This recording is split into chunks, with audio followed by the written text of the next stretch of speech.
were using more power than the power lines could, maintain. Now, this, of course, is a very good incentive to give to a lot of manufacturers. However, those problems on the network and the grid have not necessarily been solved. Do you believe that maybe this could tip off a small balance that we have at the moment?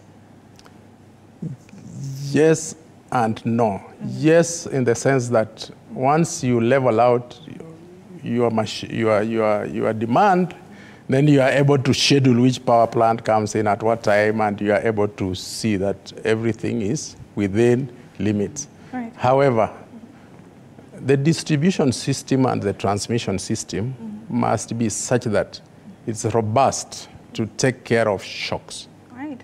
What do I mean by shocks? For instance, if one power plant is off for maintenance, for any other reason it's off, and then you have stretched the remaining power plants. If something happens in the system, you are very likely to have ripples, and the ripples cause a lot of what you will hear Kenya Power say, right, system disturbance. Right. System disturbance, if you don't manage it within the predetermined time, you are easily going to collapse the whole system. Right.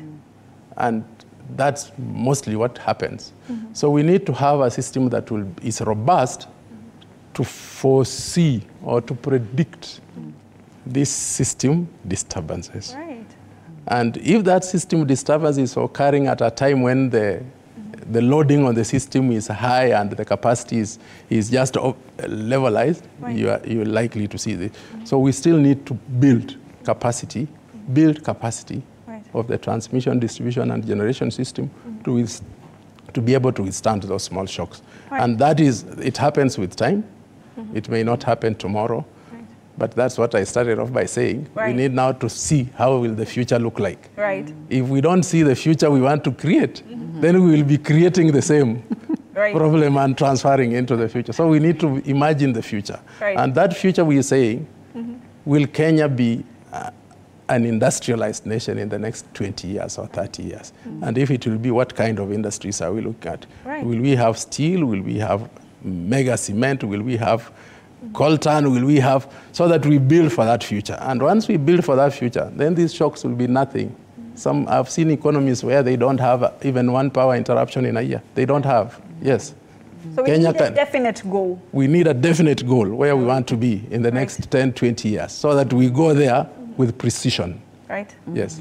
As we start to wind up, because Kevin is in my ear right now telling me the time is running out. He is our director.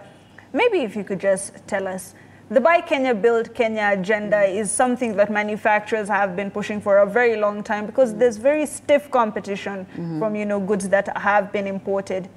Given we're seeing these price changes, and maybe there are many other factors, but say those factors were held constant and these prices were maintained, what would you tell the consumer? What should they be looking forward to from Kenyan manufacturers? First, I want to start from the vision. We already have a vision 2030. Right. To be highly industrialized. Right. In what sense, though? By 2030.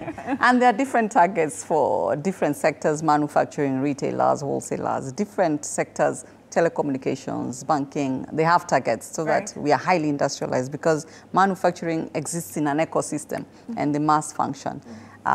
Secondly is that manufacturing, as I said from the beginning, is one of the areas that creates highly productive jobs that are long-term in nature. People put in heavy investments and they don't do it for the short term. If you're coming to invest more than 1 billion shillings in a facility, you're not looking to close in a year. So you're promising long-term jobs, highly technical jobs. You're promising also to improve the livelihoods of Kenyans, high income for them, and then you're giving them a place to contribute economically.